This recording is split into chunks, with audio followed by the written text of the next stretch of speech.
wabarakatuh. Kenalkan nama saya Safira.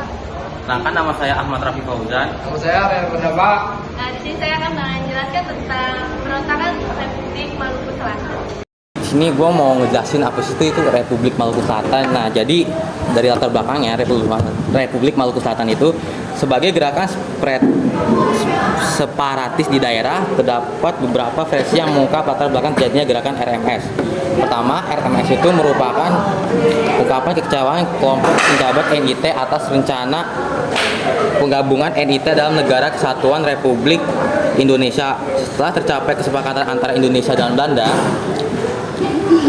melalui konferensi meja bundar di Den Haag.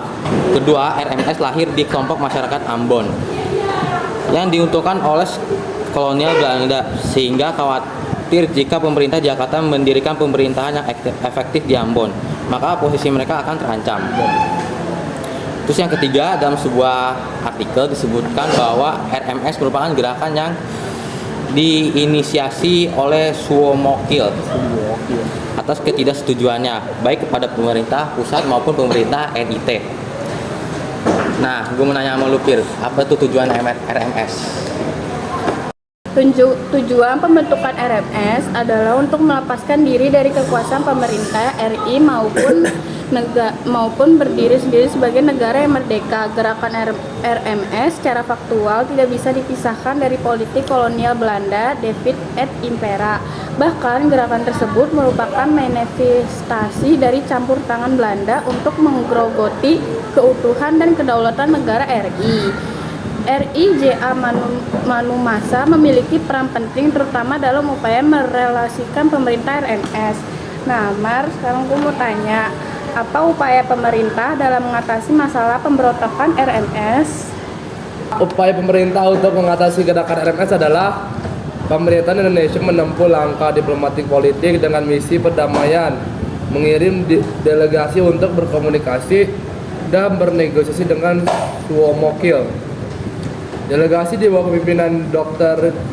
Jenderal Laimana bersama dengan tokoh-tokoh masyarakat yang terdiri atas para pendeta, politisi, dokter, dan wartawan. Secara persuasif, delegasi meminta Suomokil dan mereka yang berada dalam gerakan RMS agar tetap di dalam NKRI. Tetapi misi perdamaian tersebut tidak berhasil. Oleh karena itu, langkah militer ditempuh di mana pemerintah menggelar gerakan operasi militer GOM 3 dipimpin Panglima Tentara dan Teritorium Teteh Indonesia Timur Lot AE Kaliwarang. Operasi militer ini didukung oleh pasukan Sama Triadi dari Jawa dan pasukan Mayor Pelupesi dari Maluku. Kemudian dibagi menjadi beberapa kelompok pasukan sesuai dengan basis kekuatan RMS yang tersebar di ketiga pulau di Maluku, yaitu Pulau Ambon, Pulau Seram, dan Pulau Buru. Terus pada tanggal 4 November 1950,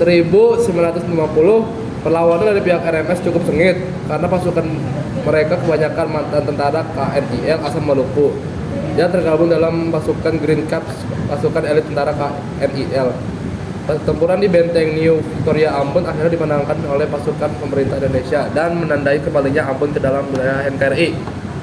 Yong, lanjutin Yong. Wilayah RMS berhasil dikuasai oleh pasukan militer dari pemerintah Indonesia, maka dilakukan penangkapan terhadap Presiden RMS. Yang pertama, J.H. Manuhutu dan Perdana Menteri RMS Albert Wairisal serta 99 materi lainnya. Mereka semua diproses secara hukum dan mendapat hukuman sesuai tingkat pelanggaran masing-masing.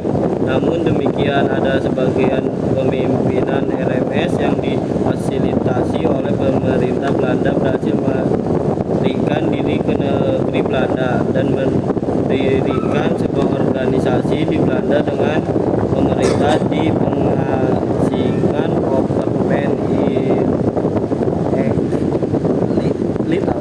namun Suomokil pergi ke Pulau Seram RMS karena merasa terancam dengan operasi pembersihan oleh pemerintah RI melalui kekuatan militer yang dipimpin oleh Kolonel Alek Kawilarang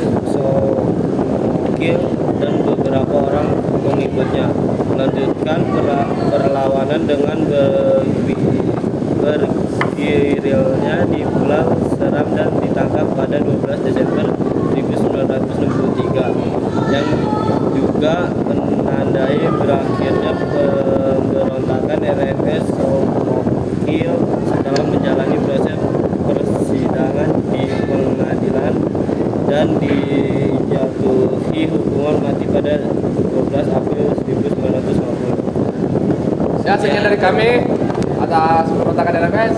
Assalamualaikum warahmatullahi wabarakatuh.